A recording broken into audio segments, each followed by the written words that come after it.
નમસ્કાર દોસ્તો, SSC MTS 10 pass ઉપરની ભરતી જાહેર થઈ ચૂકી છે। તો આની એક્ઝામ પેટર્ન શું હોય છે? તો દોસ્તો આની એક્ઝામ પેટર્ન એ ટોટલ 2 સેક્શન ની અંદર હોય છે, 4 સબ્જેક્ટ હોય છે।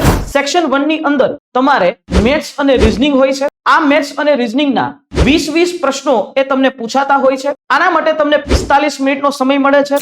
સેક્શન 1 જે હોય મેથ્સ અને રીઝનિંગ નો, આના માટે એ પેપર ક્વોલિફાઈંગ નેચરનું હોય છે।